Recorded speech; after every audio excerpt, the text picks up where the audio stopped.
दोस्तों, स्वागत है आपका अपने चैनल रजनी साहित्य अकादमी में। तो मित्रों, आज हम पढ़ने जा रहे हैं हिंदी साहित्य का काल विभाजन एवं उसका नामकरण। तो चलिए पढ़ते हैं। इसमें पहला पॉइंट है हिंदी साहित्य के इतिहास ग्रंथ। हिंदी साहित्य का इतिहास ग्रंथ लिखने की 4 पद्धतियाँ हैं। कौन कौन सी हैं?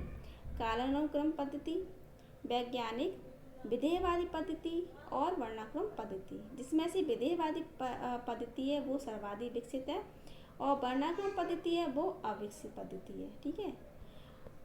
इसका पहला ग्रंथ है इस्तवा ला लिटरेरियम एंड ये हिंदुस्तानी 1839। इसके लेखक है गार्सा तासी।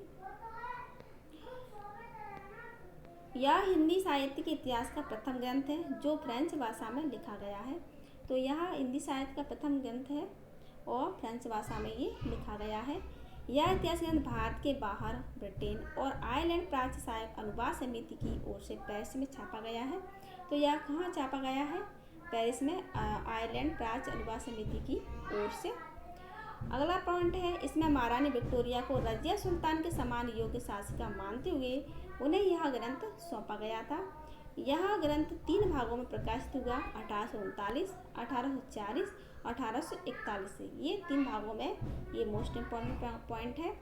अगला प्रश्न है, यह ग्रंथ अंग्रेजी के वर्णानुक्रम के अनुसार लिखा गया है जिसमें हिंदी व उर्दू कवियों की पहली जीवनी है, फिर उनकी रचनाएं हैं, अर्थात उनके वर्णों के अनुसार उनको रखा गया है, ना कि उनके काल विभाजन के अनुसार कि वह किस काल के हैं।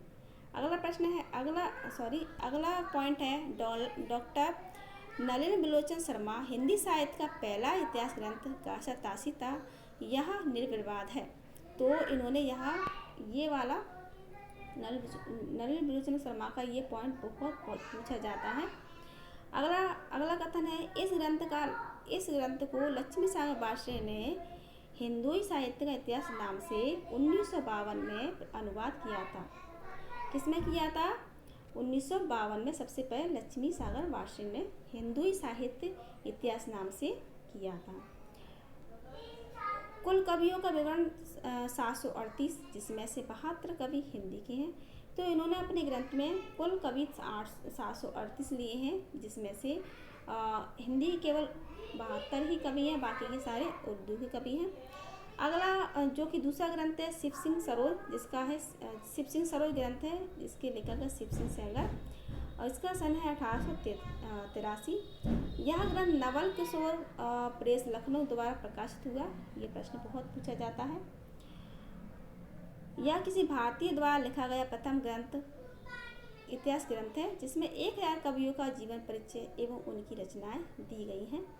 तो यह भारतीय द्वारा लिखा गया, ये विशेष ध्यान रखना है, किसी विदेशी द्वारा नहीं, भारतीय द्वारा लिखा गया प्रथम इतिहास ग्रंथ है जिसमें 1000 कवियों का जीवन परिचय एवं उनकी रचनाएं दी हुई हैं।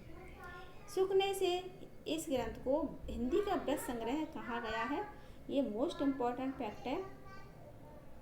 क्या कहा है? हिंदी का वृहत संग्रह।